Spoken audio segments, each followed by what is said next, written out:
Sveiki, aš Eglė Pavydė ir su jumis tinklalaidė Lyderystė.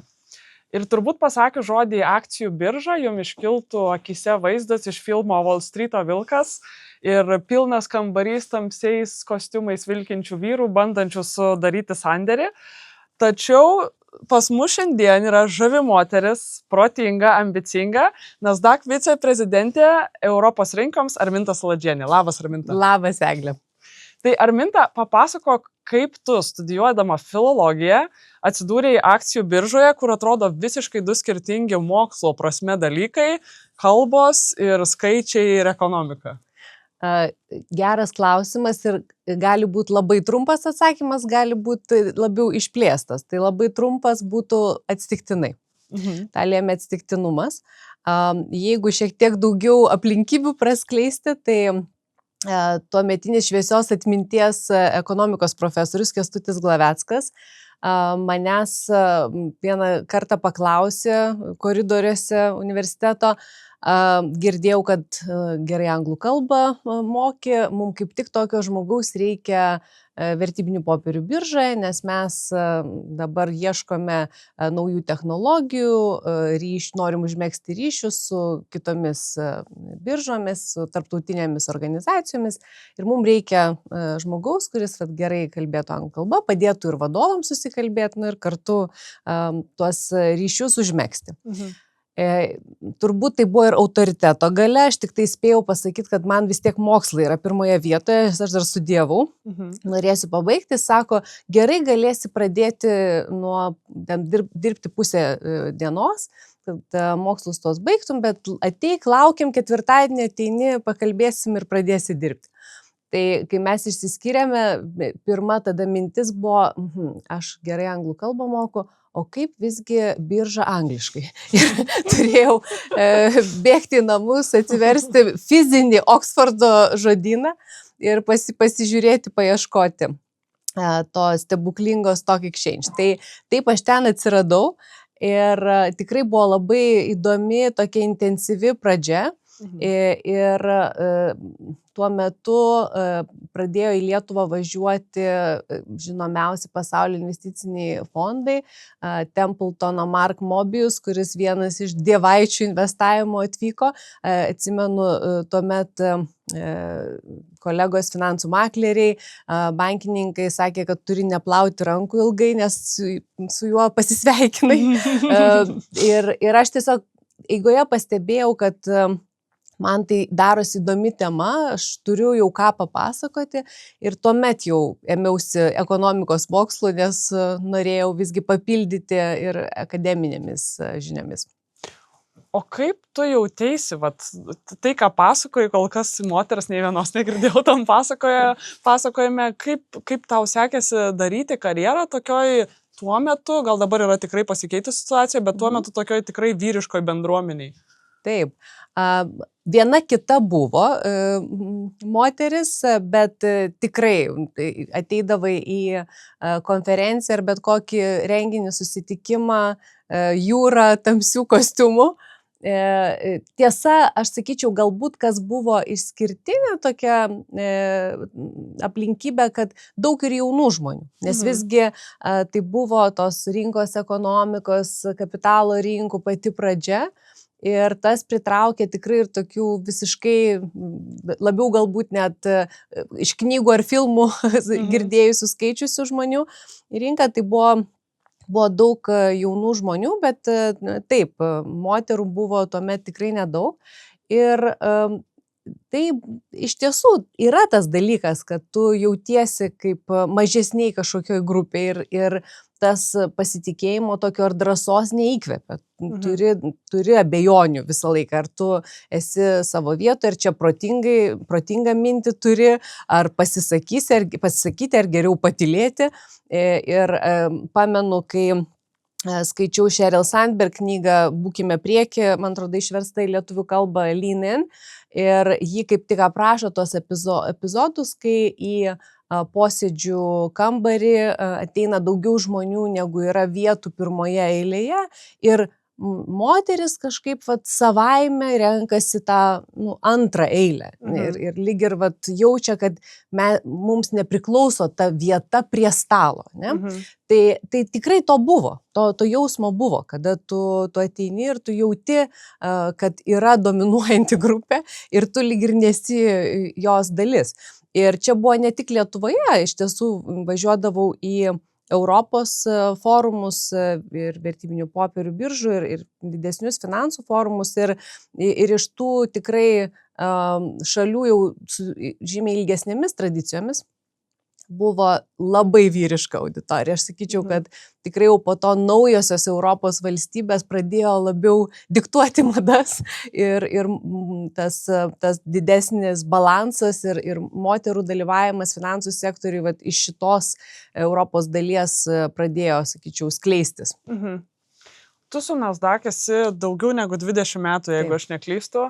Ir per tą laiką tu tikrai kilai karjeros laiptais, darai karjerą ir įmonė, įsivaizduoju, pasikeitė turbūt ne kelis, o gal net 10 ir daugiau kartų.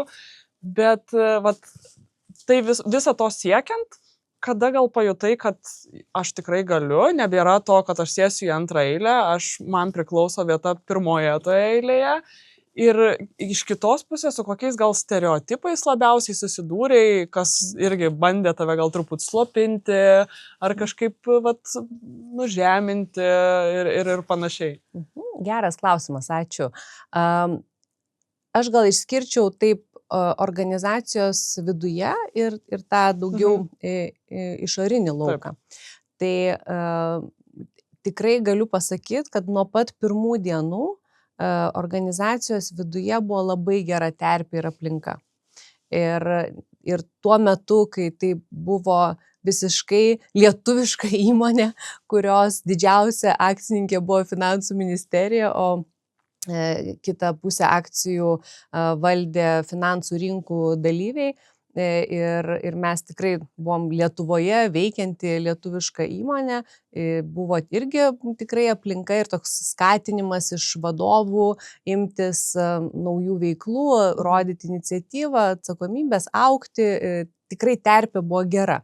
Labai aišku, vis tiek didelis pasikeitimas buvo su mūsų jau įsigijimu, kai Skandinavijos finansų grupė, tuomet OMX, įsigijo Lietuvos vertybinių popierių biržą ir mes tapom tos grupės dalimi. Tuomet labai teko daug dirbti su švedais, su suomiais, kažkiek vėliau su danais. Na ir mes tikrai neveltui girdim daug apie tą Šiaurės Europos mentalitetą, apskritai sakyčiau vadybos kultūrą, kuri peržengia tiesiog vien, tarkim, lyties klausimą, ne? Bet apskritai įgalinimas, motyvacija, požiūris į darbuotojus, tai tikrai buvo labai didelis toksai postumis. Na ir aišku, kai tapom Nasdaq grupės dalis, tiesiog mastas visos veiklos iš esmės labai pasikeitė. Bet aš sakyčiau, viduje visais tais etapais buvo gera terpė, dėl to aš čia ir esu. Ir čia vienas yra iš mano turbūt alibi, tai kad darbdavys keitėsi labai ženkliai per tą laiką, kad nereikėjo darbdavio keisti.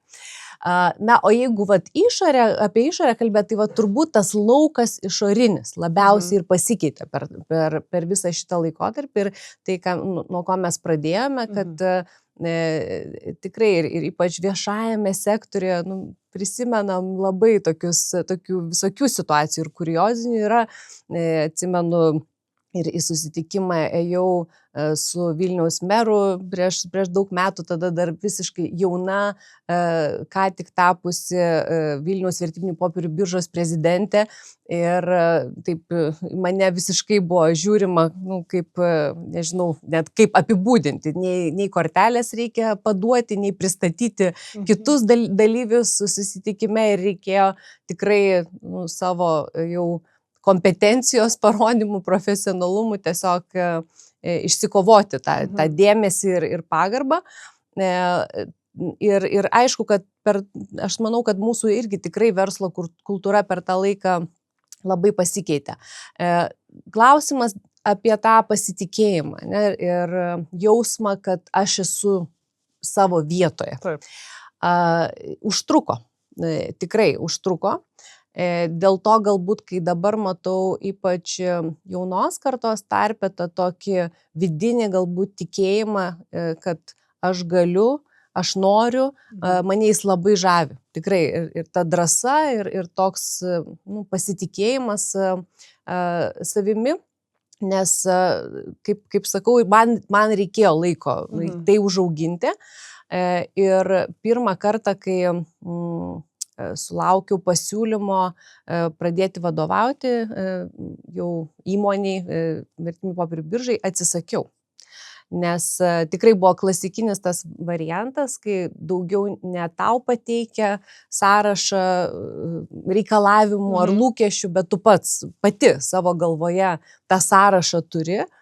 Ir čia taip paukščiuką varnelę uždedi, čia uždedi, o čia ir ne, minusas, ir tada tokį savai baugini tiesiog, kad tu nepasiruošusi ir prasidės viską. Čia labai sėkmingai tau viskas ėjosi, sulaukiai labai daug tokio įvertinimo, padrąsinimo iš aplinkos ir pats galiausiai jauti, kad sugebi, padarai daugiau galbūt negu iš tavęs tikisi, ir čia tu tikrai nenori pradėti nuo nesėkmės. Ne?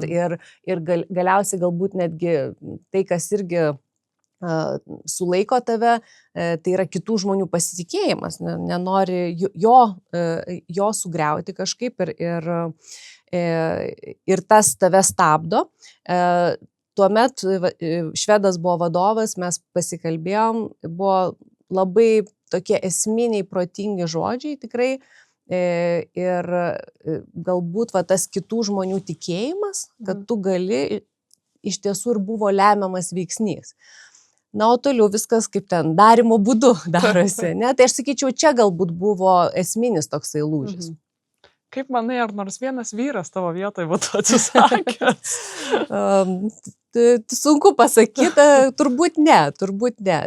Man neteko kelyje sutikti, greičiausiai būna tokių ir tokių atvejų, bet jau vėliau tikrai teko ne vieną moterį padrąsinti.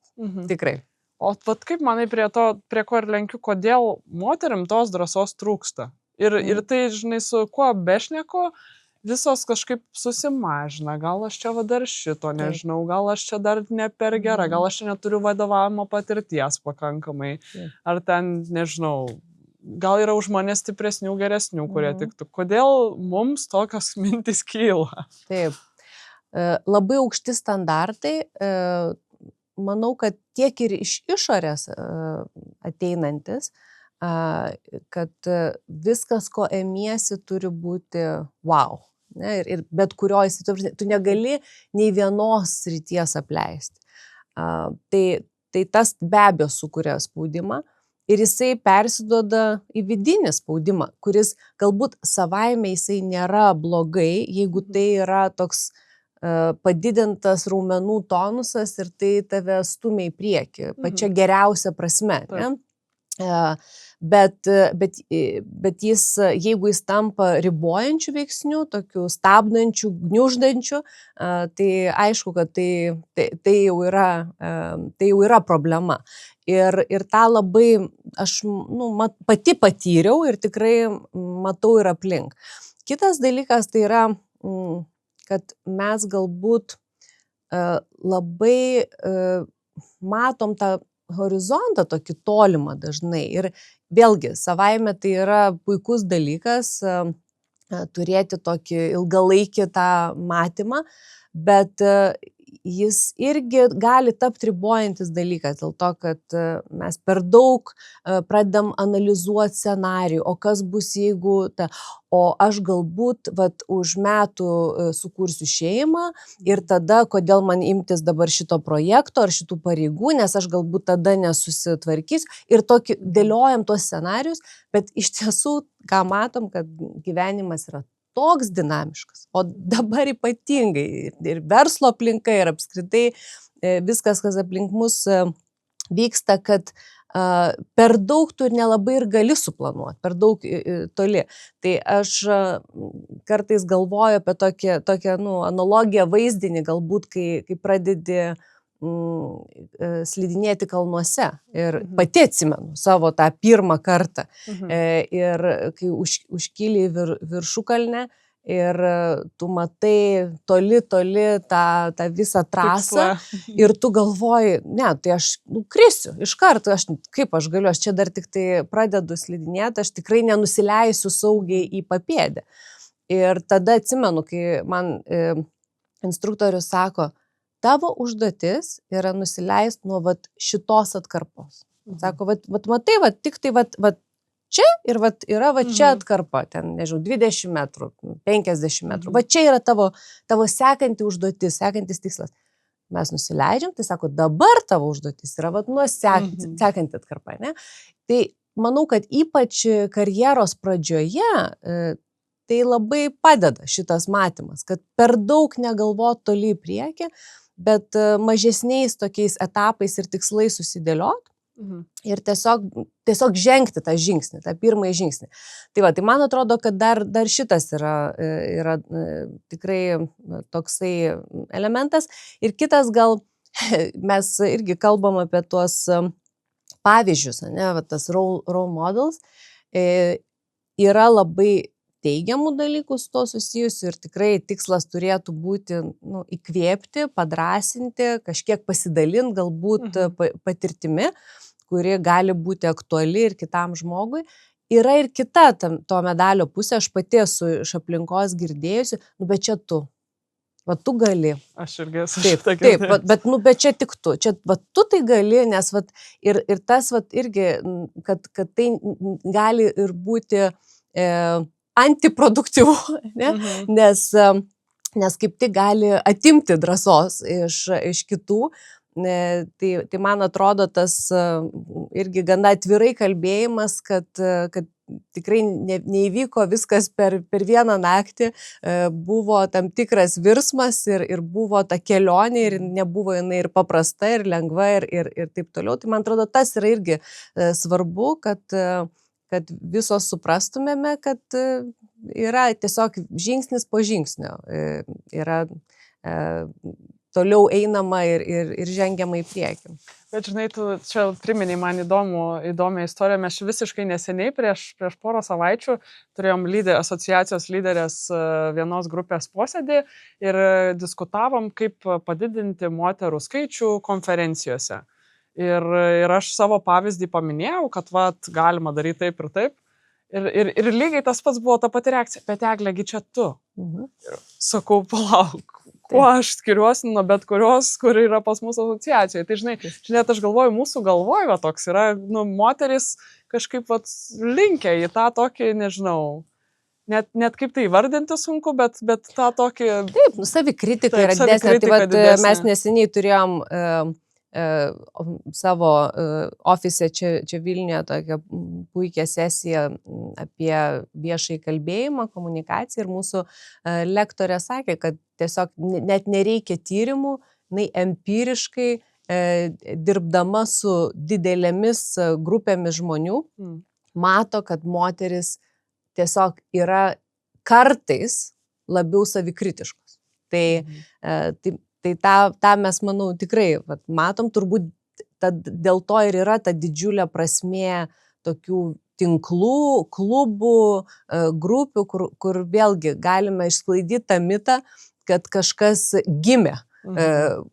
Būti scenoje, būtinai taip, ar tapti būtent gimė jau vadovė, kad tikrai nėra nei vieno žmogaus. Viskas spėja. Taip, kad viskas spėja, absoliučiai, būtent čia dar labai vienas geras mitas, kad viskas spėja ir vėlgi, kai apie tai, bet tau duota kalbėti. Ir aš irgi kiekvieną kartą sakau, nesvarbu, koks formatas, kur tu eini kalbėti, visada reikalingas pasiruošimas. Jo gali skirtis formatas. Gali būti, kad tu eisi pasiruošdamas mintise 3 žinutes, kurias tu labai nori pertikti, arba galvodamas apie tai, kaip tu norėtum, kad su tavim bendraujantis žmogus ar žmonės jaustųsi, ką jie išsineštų iš to susitikimo, pokalbio ar prezentacijos, bet tu visada tam ruošiesi ir tikrai būna, kad pasiseka, būna, kad nepasiseka ir tada tu apie tai galvoji ir tu bandai kažkokias išvadas padaryti ir kitą kartą tą padaryti geriau ir tai yra absoliučiai procesas. Tobulėjimo dalis. Tai aš tikrai absoliučiai tą matau ir dabar dėl to tą ir misija. Mano, sakyčiau, šitoje srityje dabar mintis nėra į save nukreiptos.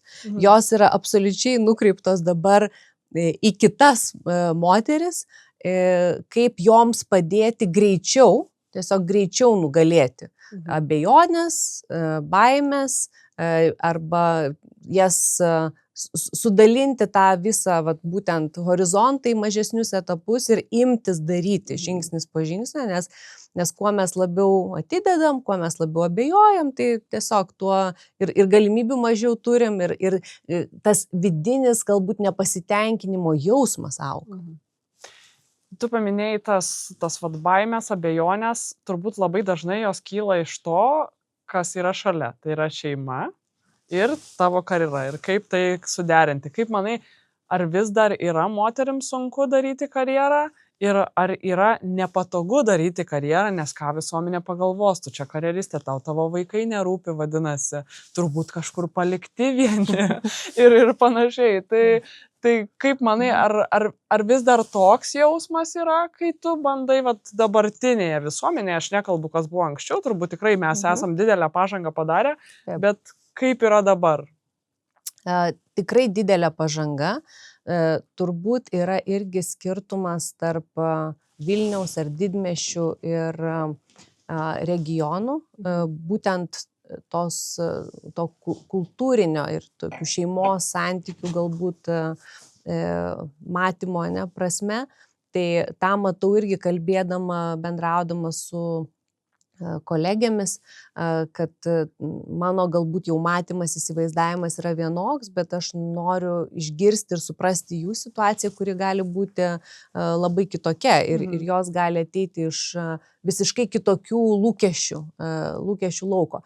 Aš be abejo pažangą labai didelę matau, bet aišku labai individualios situacijos, tikrai labai individualios ir vienos sulaukia didelio palaikymo ir galbūt tai mato tiesiog kaip absoliučiai natūralų dalyką, nes tiesiog ir abu tėvai dirba ir galbūt yra profesinėje srityje tikrai daug pasiekę ir sulaukia palaikymo, jeigu turi partnerius šalia, tai iš jų yra ir labai kitokių situacijų. Tikrai, kur jaučiasi vienos tame lauke. Ir joms labai reikia palaikymo. Ar sunku daryti karjerą? Taip, sunku. Tikrai sunku. Dėl to, kad tu bandai žongliruoti daug kamuoliukų vienu metu ir galbūt ne visus išmesi labai aukštai vienu metu, bet nenori, kad kažkuris nukristų. Ypač jeigu jie tokie trapūs ir vertingi ir sudužtų, tai tas žongliravimas tikrai vyksta. Ir dėl to ir tokios pagalbos, palaikymo iš aplinkos labai reikia. Tikrai. Dėl stereotipų aš anksčiau, ne taip jau ir seniai iš tiesų, bet tikrai dažnai sulaukdavau klausimų. Jeigu buvo metas, kada aš labai daug keliavau, man atrodo dabar tu, Egle, esi tokioje situacijose, tai įdomu, ar tu to klausimų sulauki, bet tada tikrai labai dažnai paklausti, tai o kas su mergaitėmis, o kaip jos maitinasi, ne? O kaip ten vyksta tas ir tas. Ir nesu girdėjus, kad būtų vyrui toks klausimas užduotas, ne? Tai dabar mažiau to, tikrai mažiau. Tai man atrodo, mes tinkamu keliu einame, bet man regis, kad vat, ir įmonėms ir vadovams yra svarbu suprasti, kad situacijos yra labai skirtingos. Ir mes, kai kalbam apie tas lygias galimybės, man anglų kalboje patinka, kad yra atskirti žodžiai savokos equality ir equity. Ne? Tai nėra taip, kad visi gautų vienodai, nes startinės pozicijos yra nevienodos. Tai tikslas yra pabandyti pirmiausia sulyginti startinę poziciją. Natūraliais būdais ir pagalbos priemonėm, bet jeigu yra skirtingos situacijos ir tiesiog dėl tų skirtingų situacijų yra mažesnės galimybės mokytis, kažkokią įgyti patirtį, tada yra klausimas, kaip gali, pavyzdžiui, organizacija padėti tokiai moteriai, kuri turi gebėjimų, turi talentų, gal ir turi ambicijos, bet jos asmeninės situacijos aplinkybės neleidžia, tarkim, jai jomis pasinaudoti. Dėl to mes ir kalbam ir apie mokymus, ir apie mentorystę, ir apie visokiojopą kitą pagalbą, kad tiesiog kiekvieno potencialas galėtų atsiskleisti, jeigu tik žmogus to nori. O ar jūs Nasdaq'e kažką darot labai specialiai, specifiškai, kad lygybė rastusi, ar tai pas jūs, tarkim, atsiranda natūraliai su augančia, bręstančia visuomenė, didėjančiu sąmoningumu?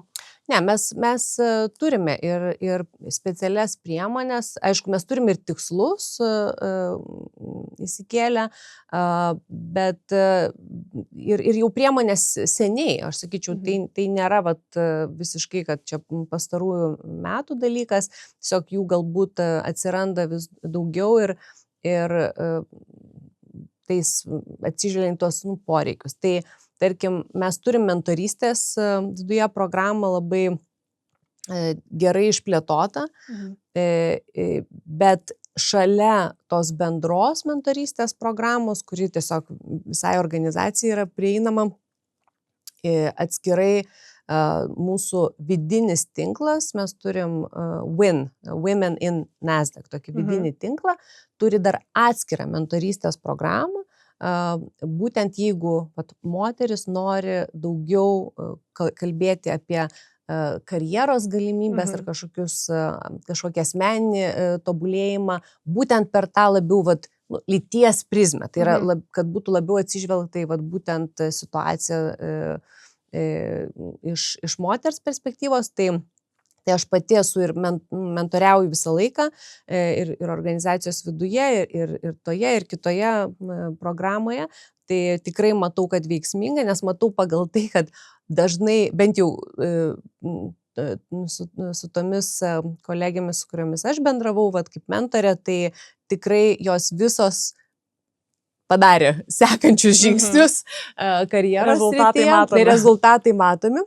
Ir nebūtinai aš kalbu vien ten apie vertikalų judėjimą, bet galbūt kažkas norėjo keisti karjeros kryptį ir neturėjo tam drąsos arba nežinojo, kaip imtis tų pirmų žingsnių ir galiausiai tą padarė. Ta dilema vadovo ar profesionalų ekspertų, to individual contributor, ne, tai irgi yra buvę, kas tarkim, yra tam vadinamam individual contributor karjeros kelyje, nori pabandyti vadovavimą, po to galbūt pabando ir supranta, kad labiau galėjo atsiskleisti anksčiau ir bijo tą žingsnį žengti, kad kaip čia dabar bus pasižiūrėta, kad man nepavyko.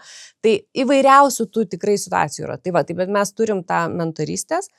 Tada, kalbant apie tokias lyderystės programas, kur labiau įvairiausių ir įgūdžių, ir dalinimasis patirtimi, tai irgi turime vadovam, įvairių lygių vadovam, pavyzdžiui, programą LEAD, ir tada buvo sukurta atskira dar Accelerate Her.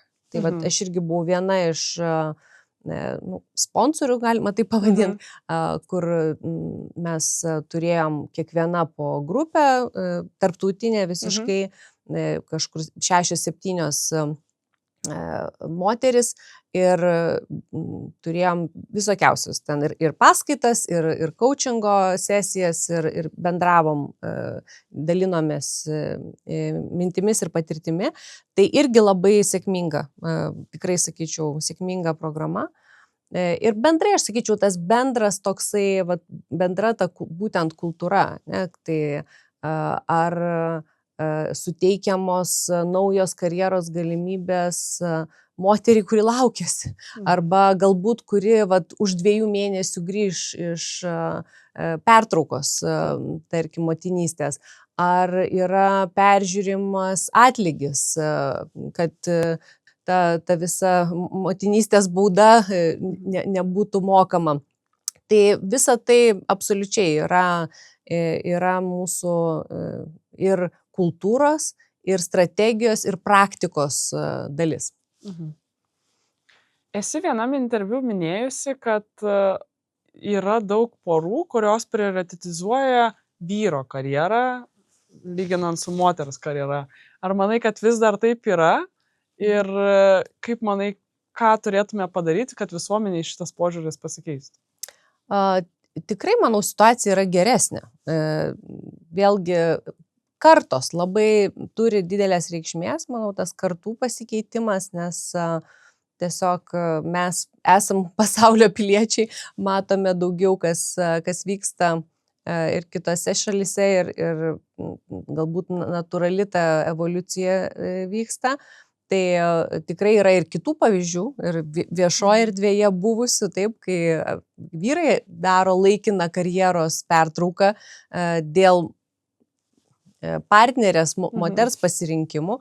Tai man atrodo, kad tikrai tų pavyzdžių matysime ir toliau, ir galbūt rečiau bus klausimas keliamas. Aš visai netgi į tą klausimą žiūriu netgi ne iš to moters aukos perspektyvų, bet lygiai taip pat ir iš lūkesčių, su kuriais vyrai susiduria. Tai man atrodo, kad tas lūkesčių toks bendrai nuėmimas šitoj vietoj, kas turi daryti karjerą, kas gali daryti karjerą, jeigu yra abiem galimybės, kuris turi aukoti dėl ko. Tai man atrodo, tai yra poros šeimos, yra apsisprendimo dalykas, ir skirtingame gyvenimo etape galimi skirtingi sprendimai. Ir aš tiesiog labiau už tai, kad tai turi būti partnerystė, turi būti toks komandinis žaidimas. O ne savaime suprantamas dalykas, kad kažkuris... O ne savaime suprantamas dalykas, taip. Arminta, kaip buvo ieškoma tinkamiausio kandidato ar kandidatės į eurokomisarus, Aušrinė Armonaitė, tuometinė ekonomikos ir inovacijų ministrė, jinai pasiūlė 10 moterų sąrašą, kurios galėtų tapti potencialiai, būti siūlomos tapti eurokomisare. Ir tu buvai viena iš tų 10 moterų.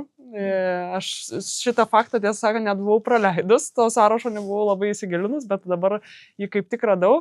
Ir pirmas toks klausimas, ir juokais, ir ne, ar paglostė širdį patekti tokį sąrašą?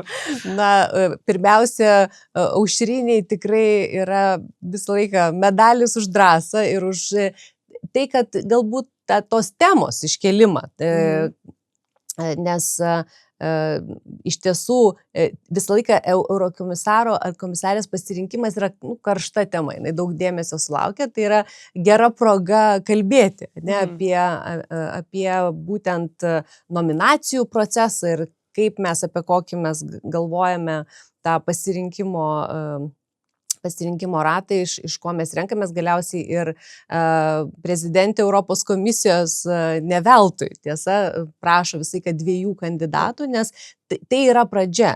Esmė yra, kad pasirenkama galiausiai taip, yra, kaip aš sakau, ne dėl lyties, o nepaisant lyties. Bet mes turime turėti tam pasirinkime jau matyti pilną visuomenės atstovavimą. Taip, ir tarkim šiuo aspektu, kai kalbam apie tą lyties požymį, tai irgi, kad būtų būtų atstovaujama. Dėl paglostimo, tai labiau kompanija paglostė.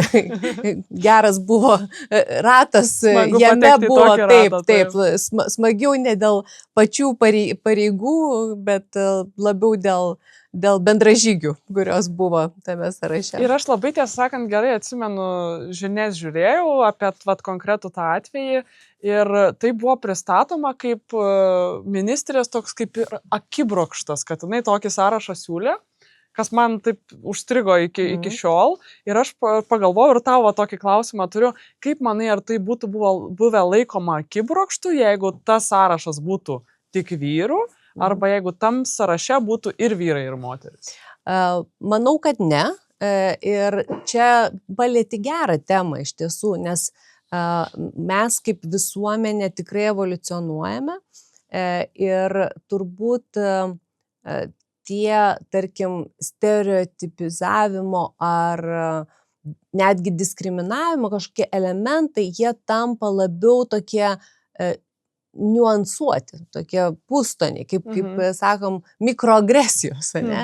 Ir iš jų, būtent iš tokių labiau reakcijų mes galime matyti, ar jau tikrai nebėra stereotipų ir tai nebėra tema, savaime suprantamas dalykas, taip, kad gali būti eurokomisarė moteris ir vyras, ir kandidatų turim ir tokių, kaip ten moteris ne tik gražios, ministrui reikia būti ne tik gražių, bet ir profesionalių, ir tokių galim turėti, tiek vyrų, tiek moterų atstovų, bet ir kad tai tiesiog nekvestionuojamas dalykas, bet aš manau, kad tu teisi, turbūt tikrai aptarimas, reakcija, tas visas toksai dėmesys, jis buvo padidintas šiuo atveju, kad kodėl staiga čia moterų tas sąrašas.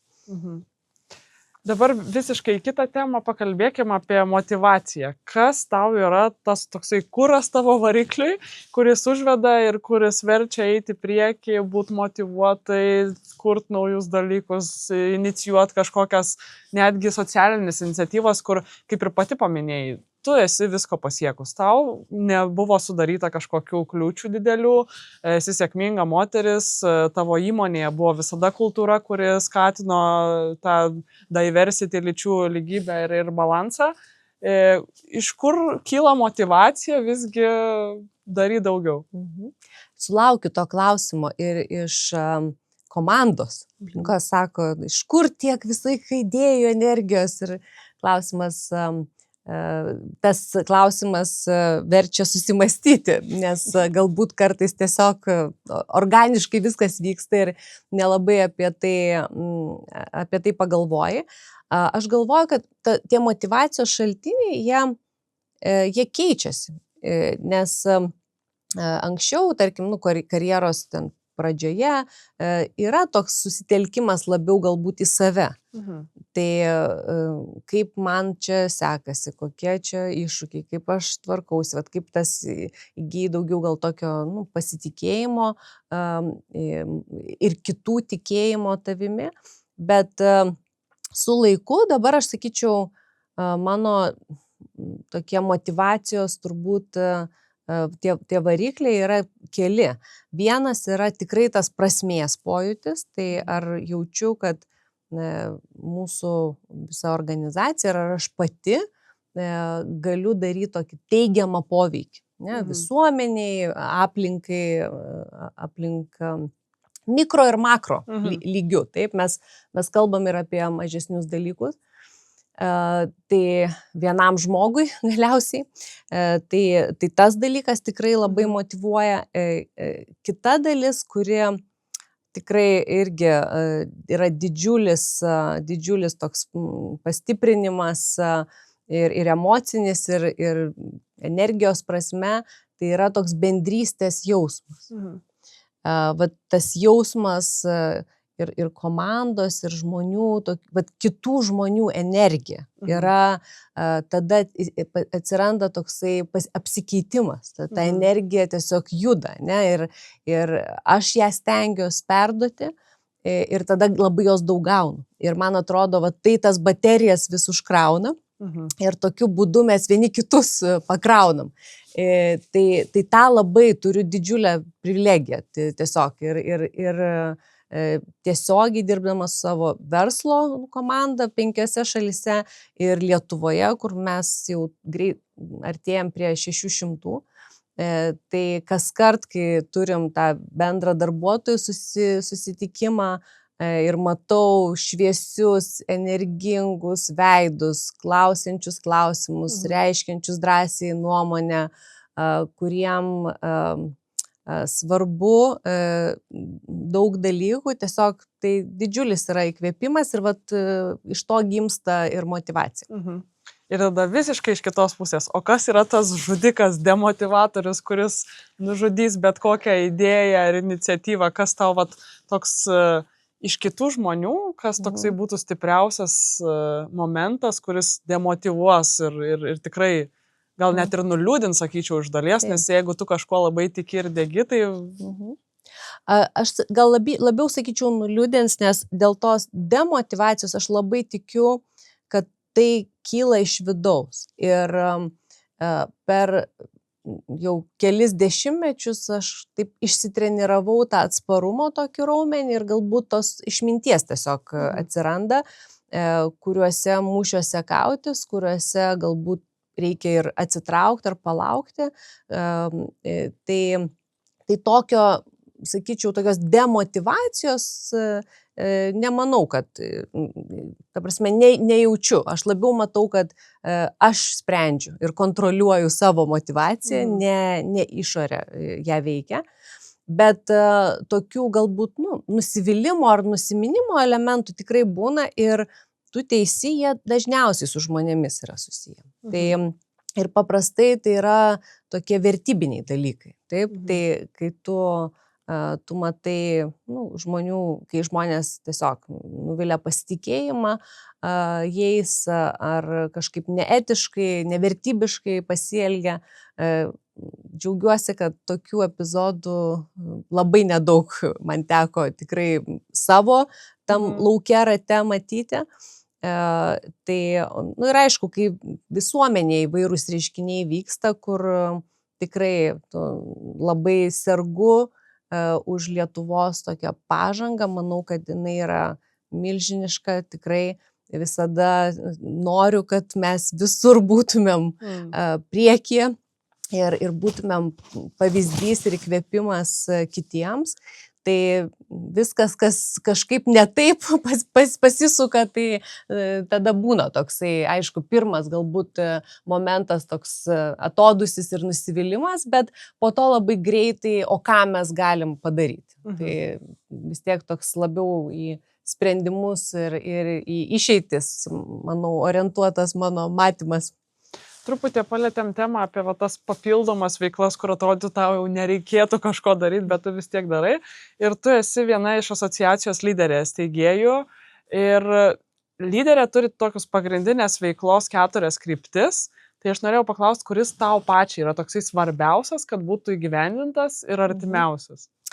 Tai čia, sakyčiau, svarbus visi 4 tikrai ir labai džiugu, kad asociacija išsiplėtė ir mes kiekviename tame lauke turime puikių moterų, kurios imasi lyderystės, gilinasi į tą temą, ieško sprendimų ir būrė aplink save tiek bendruomenę, tiek įtraukia į tai ir sprendimų priėmėjus ir visuomenę. Tai aš tikrai negalėčiau pasakyti, kuris yra svarbesnis. Dabar apie artimumą. Tai visa apskritai asociacija prasidėjo, aš sakyčiau, ir dėl ko ir tas narių rato matymas buvo karjeros moteris, taip, tai daugiau vidurinės grandies vadovės ar aukščiausio lygio vadovės, tai mes būtent taip pozicionavome, nes matėme, kad tiesiog vadovaujančiose pozicijose moterų trūksta,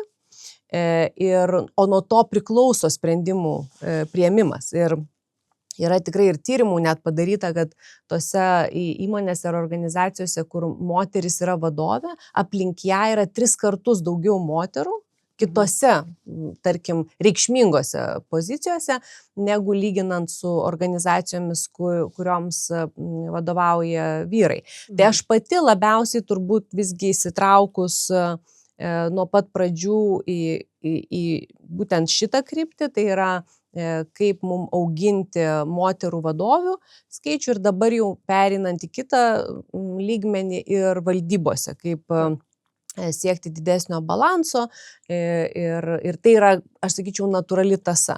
Na, o kaip 2 dukrų mamai, tai manau, kad be abejo švietimo sritis yra visa ko pamatas ir tai, apie ką mes kalbam viso šio pokalbio metu, tai būtent ir stereotipai, ir įgalinimas, ir lūkesčiai, viskas prasideda iš tiesų nuo mažų dienų, tai ir šeimoje, ir tuo pačiu ugdymo įstaigos ir švietime bendraja prasme. Tai yra šviečiant ir visą visuomenę, tai manau, kad šitas laukas veiklos yra nepaprastai didelis, bet ir labai toks paveikus ir svarbus. Dabar toksai labiau profesinis klausimas tau. Kuo šiuo metu gyvena Nasdaq akcijų birža ir kokios ryškiausios tendencijos ar ateities prognozės? Ko galėtum pasidalinti, kas tokio svarbaus pirmo šauna į galvą? Pirmiausia, galbūt dar žingsnį tokį atgal šiek tiek žengsiu apie Nasdaq kaip pasaulinę kompanija, grupė, ką pasakysiu. Tai mes per paskutinius 10 metų įgyvendinom labai didelę transformaciją, nes iš tiesų, kaip ir klausiu, tai Nasdaq tiesiog buvo tiesiogiai asocijuojama, lygybės ženklas dedamas su akcijų birža. Ir ne veltui, nes pati pradžia iš tiesų ir buvo ta, kad Nasdaq buvo pirma pasaulyje elektroninė vertybinių popierių birža. Tai grįžtant prie pirmo to vaizdinio iš Wall Streeto vilko, tai salės niekada nebuvo su visais ten ženklais. Sandorių sudarimo iš karto viskas buvo kompiuterizuota ir mes tuo labai džiaugiamės ir tas yra mūsų iš tiesų DNR, tas visą laiką ta pažanga, inovacijos ir technologijos. Bet vis tiek tai buvo matoma kaip akcijų birža. Ir per 10-metį tiek organiškai, tiek įsigijant įvairias kompanijas ir net startuolius, labai išsiplėtė verslo sritis būtent orientuotos į duomenis, į analitiką ir į technologijas. Tai nedaug kas žino, kad mes viduje kūrėme prekybos, atsiskaitimų vertybiniais popieriais, rizikos valdymo ir kitas platformas, kurias naudoja ne tik tai mūsų vertybinių popierių biržos, klyringo namai, depozitoriumai, bet ir 130 finansų institucijų visame pasaulyje. Tai yra tikrai ir biržos Honkonge, Australijoje, Šveicarijoje ar Meksikoje, kurios irgi organizuoja prekybą vertybiniais popieriais būtent mūsų sistemos. Ir dabar tas grinasis toks akcijų biržos verslas sudaro mažesnę dalį mūsų veiklos ir pajamų. Tai čia toksai rakursas, bet aišku vis tiek... Tada iškart klausimas, kas toliau? Taip, tai centre vis tiek visko, ką mes darom, yra finansų rinkos ir mūsų būtent ta ir vizija yra būti tokiu jungiančių, patikimų audinių pasaulio finansų sistemos. Tai aišku, kad mes ir ne tik sekame, bet ir diktuojame tam tikras tendencijas ir makro situacija, politiniai įvykiai be abejo veikia, vien galim matyti, kas vyksta po JAV prezidento rinkimų. Tai dabar tendencijos nusakyti iš tiesų labai sudėtinga, tas kintamumas, turbūt dinamika. Yra tendencija. Taip, yra tendencija, būtent yra jau ne išskirtinis labiau dalykas, bet tampa norma, jautrumas į įvairius pasakymus ir įvykius. Tas tikrai yra. Na, biržos tiesiogiai yra labai susijusios su bendrovių atėjimu pritraukti akcinį kapitalą, išplėsti tą investuotojų bazę, tai tendencija, kuri labai akseleravosi pandemijos metu, mažmeninių investuotojų atsiradimas ir tiesiog skaičiaus eksponentinis augimas, tai buvo ypatingai juntamas Jungtinėse Amerikos valstijose, bet tada atėjo ta tendencija ir į Europą, ir į Baltijos šalis. Tai mes matom tą tolesnį augimą ir kad vis daugiau žmonių pradeda investuoti, atranda finansinės būtent investicijas ir manom, kad tai išliks ir su skaitmenizavimu ir taip toliau. Na ir į įmonių sprendimus, kada ateiti į tą viešą rinką ir listinguotis biržoje, tikrai veikia labai daug skirtingų veiksnių.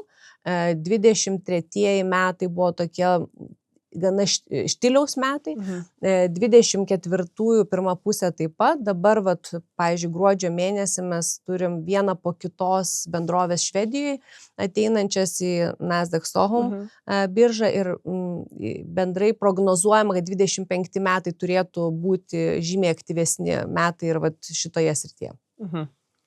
Aš turiu labai mėgstamą tokią anglišką frazę never assume, ją sunku išversti taip labai trumpai į lietuvių kalbą, bet taip sakyčiau... Nesivadovauk prielaidomis. Taip, nesivadovauk prielaidomis ir tikrink faktus. Taip. Tai mano gal naivus klausimas labai, bet ar pati investuoji? Taip, investuoju, tik tai dėl savo veiklos turiu tam tikrų natūralių apribojimų, taip. Tai dėl to... kad tiesiog nekiltų kaip ten regimybės, net galbūt taikau savo dar aukštesnius standartus, negu taip jau būtų reikalaujama, tai renkuosi dėl to kolektyvinio investavimo instrumentus, tai daugiausia biržoje prekiaujamus fondus arba investicinius fondus, ne individualių įmonių akcijas, bet būtent dėl šitos priežasties. Plus, aišku, ir dėl to, kad tam, kad tu jau tikrai pasirinkdamas atskirus finansinius instrumentus galėtum diversifikuoti savo portfelį, tam tikrai reikia skirti laiko. Tai čia toks ir patogumo yra dalykas. Mes dar tikrai tą finansinį tokį švietimą, taupimą, investavimą matome kaip savo labai svarbią misiją ir visą laiką reikia pradėti nuo savęs. Tai mūsų visi darbuotojai gauna akcijų kasmet ir būtent Nasdaq akcijų. Ir tai mes jau tada, aišku, kai jau pradedame jomis disponuoti, laisvi esam priimti sprendimus, bet aš irgi labai esu išdidi Nasdaq grupės akcininkė.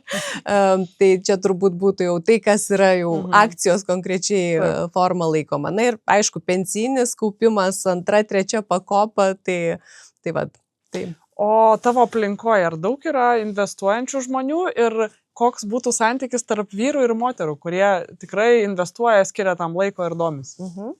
Tai mano aplinkoje taip, tik sakyčiau, vėlgi tas investavimas, tai Lietuvoje, bet ir apskritai, sakyčiau, ir Europoje, gal čia Šiaurės Europos šalis šiek tiek yra skirtingos, jos diktuoja madas, nes ypač Švedija yra išskirtinė, kur trečdalis visuomenės investuoja tiesiogiai į finansinius instrumentus, į akcijas ar įmonių obligacijas. Kitur tikrai nekilnojamas turtas yra labai mylimas, nes gali pačiupinėti. Tai tie galbūt instrumentai, kuriuos investuojama, yra skirtingi, bet tikrai plečiasi ratas žmonių, kurie investuoja ir į finansinius instrumentus, kas labai džiugina, kad jaunimo daug, tai aš jaunuoliams, jau 18 plus aplink save, tai dovanojau knygą, tą pinigų psichologiją, jinai dabar jau ir lietuviškai pasirodė, Psychology of Money. Manau, labai, labai puikiai paprastai, aiškiai išdėstyta knyga, išdėstanti svarbiausius principus. Ne metodiką, o svarbiausius principus. Tai tikrai galima tą rekomenduoti. Dėl santykio, taip, vyrų, vaikinų dar yra daugiau, tą rodo ir statistika, kurią Lietuvos bankas apibendrina ir skelbia kasmet, bet sparčiai auga investuojančių moterų skaičius ir čia tikrai nuostabų darbą atlieka bent keli investuojančių moterų švietimu ir tokiu skatinimu užsiemantis klubai ir lyderė turėjo seriją tokių pristatymų ir paskaitų. Tai man atrodo, čia yra neilgo laikotarpio klausimas, kada tie skaičiai pradės lygintis. Ir vėlgi, taigi yra tiesiogiai susiję su visų ekonominiu, socialiniu, tuo lauku. Taip, tai yra, kiek moteris uždirba, tada kiek jos gali sutaupyti, kokią jos gali savo pagalvę susikurti ir taip toliau. Tai dėl to mes vėlgi matom, kad visos tos veiklos sritis, kuriomis ir lyderė užsiema, jos yra labai tampriai susijusios. Nes, tarkim, kai kalbam apie moteris vadovaujančiose pozicijose, tai nėra kažkoks savaiminis tikslas, bet mes kalbam apie tai, o kas iš to. Tai ir čia bent du aspektai yra labai svarbus. Tai yra visuomenės atstovavimas, taip, tai kas yra mūsų darbuotojai, kas yra mūsų klientai, kas yra ta plačioji visuomenė ir matom, kad ji grubiai yra 50-50 pasidalinus. Tai kodėl turi viena tik tai grupė priimti sprendimus ir atstovauti visus. Taip. O kita pusė yra pačios moteris. Tai yra, kokia jų yra finansinė laisvė, ekonominė galia, kaip jos, tada tai daug iš to išeinančių, kokią jos išsilavinimą ar apskritai galimybės gali suteikti vaikams ir kaip gali jos pasirūpinti savo jau vyresnio amžiaus, tarkim, nebe tokio darbingo ar labai intensyvaus, ypač kai gyvenimo trukmė yra ilgesnė, kai daugiau yra po vieną gyvenančių žmonių, tai visi šitie klausimai yra labai labai svarbus ir man atrodo, kad tas taupimas, investavimas yra sudėtinė dalis viso šito paveikslo. Super, ačiū labai ir dar turiu keletą labai trumpų klausimų pabaigai. Nekenčiamiausias tavo darbas profesiniai veikloj ir namuose? Geras klausimas. Nekenčiamiausias, apskritai gal aš sakyčiau, viskas, kas susijęs su biurokratija. Ten ataskaitos, susirinkimai dėl susirinkimų, tai irgi mano komanda žino, kad aš pirma, kuri kvestionuosiu tą dalyką. Net jeigu ir pati šaukiu tą susirinkimą, tai po to tikrai labai kritiškai galvoju, ar jo reikėjo, ar visi, kas jame dalyvavo, turėjo ten būti ir taip toliau. Tai aš sakyčiau tokie biurokratiniai, mažai vertės kuriantis dalykai. Nekenčiamiausias darbas namuose. Mes, nežinau, ar tai nekenčiamiausias, bet taip mes labai gerai pasidalinę šiaip su vyru. Tai to visų siurbimų, patalinės keitimas, jisai užsiema. Supratau. Koks vienas pastaro meto įvykis ar Lietuvoje, ar pasaulyje tave ypač nudžiugino?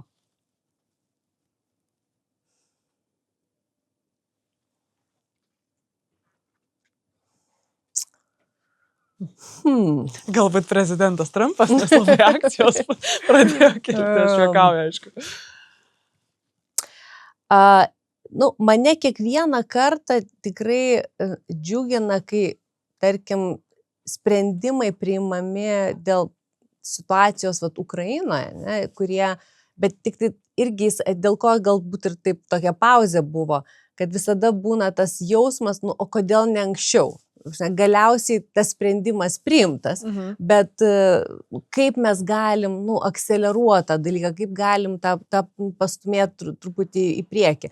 Tai čia galbūt viena dalis, bet kita dabar prisiminiau, nežinau, irgi ar taip įvardinčiau, kad nudžiugino, bet buvo šiemet tiek maždaug tuo laiku, kai Europos parlamento rinkimai jau buvo organizuojami ir formuojama Europos komisija, labai pasirodė daug ataskaitų visokių. Ir čia labai plačiai Mario Draghi ataskaita buvo aptariama. Tai man buvo toksai irgi momentas, kad pagaliau dramblys kambaryje labai aiškiai įgarsintas. Tai dabar klausimas, ar to pakaks, kad vyktų veiksmas, kad tikrai nuo kalbų pereitumėm prie darbų. Ir, pavyzdžiui, kapitalo rinkų sąjunga, kaip būtent irgi instrumentas, kanalas mobilizuoti tiek privačių asmenų santaupas, tiek tą institucinį kapitalą, labai aiškiai centre atsidūrė šito. Ir visiškai paskutinis klausimas. Kokį trumpą patarimą duotum moksleiviai mergaitiai, kuri svarsto, kokią jai profesiją pasirinkti, kur stoti?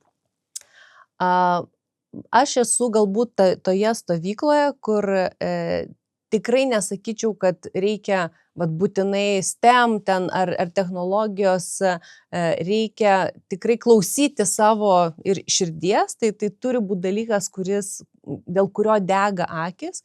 Nes jeigu tu tampi geriausiu toje srityje, yra nesvarbu, kokia sritis. Visada bus tau kur, kaip pasireikšti. Tai man atrodo, tas būtent toksai daugiau susitelkimas į kompetencijas, į savybės, į kažkokią patirtį yra svarbesnis. Tai Arminta, ačiū tau labai už pokalbį, buvo tikrai labai įdomu ir malonu, o mes susitiksime kitose laidose. Ačiū, Egle. Ačiū.